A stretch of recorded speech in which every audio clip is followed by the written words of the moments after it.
தேர்தல் நெருங்கி வருகிற நேரத்தில் ஆட்சிகள் மாறும்போது சில காட்சிகளும் மாறும்ன்ற மாதிரியான செயல்கள் இப்போது அரங்கேறி வருகிறது. குறிப்பாக புரசைவாக்கம் தொகுதியுடைய முன்னாள் சட்டமன்ற உறுப்பினர் அந்த VS பாபு தற்போது அதிமுகவில் அங்கம் வகித்திருந்தார். மாவட்ட செயலாளர் பொறுப்பு அளவில் இருந்த அவர் திடீர்னு அந்த கட்சியிலிருந்து விலகி நடிகர் விஜயுடைய தாவேகா கட்சியில் இணைந்திருக்காரு. இது உள்ளபடியே வடசென்னை வாசிகள் மத்தியில் ஒரு பரபரப்பை ஏற்படுத்தியிருக்குன்னே சொல்லலாம். ஏன்னா VS பாபு சாதாரண ஆள் இல்லை. ஏற்கனவே வடசென்னை பகுதியில் ரொம்பவும் பிரபலமான ஒரு நபராக இருந்தவர்.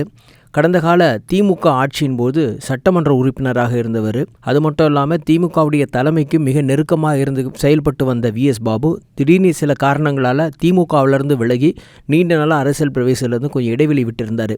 திடீர்னு பார்த்தா அதிமுகவில் எடப்பாடி பழனிசாமியை போய் நேரில் சந்தித்து கட்சியில் சேர்ந்து அதிமுகவுடைய முக்கிய பொறுப்புள்ள சில முக்கிய பொறுப்புகளை வகித்து வந்தார்.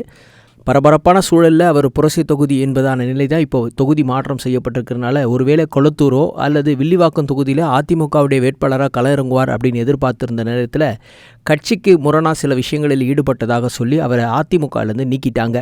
இதனால் மனசஞ்சலத்தில் இருந்த VS பாபு என்ன செய்யலான்னு யோசிச்சிருந்த நிலையில் தேர்தல் நேரங்கள் மிக வேகமாக நடந்து வர இந்த சூழலை இடைவெளி விட்டால் வம்பா போயிடும்னு நினச்சி உடனே தாவேக்கால பொறுப்பேற்றிருக்காரு.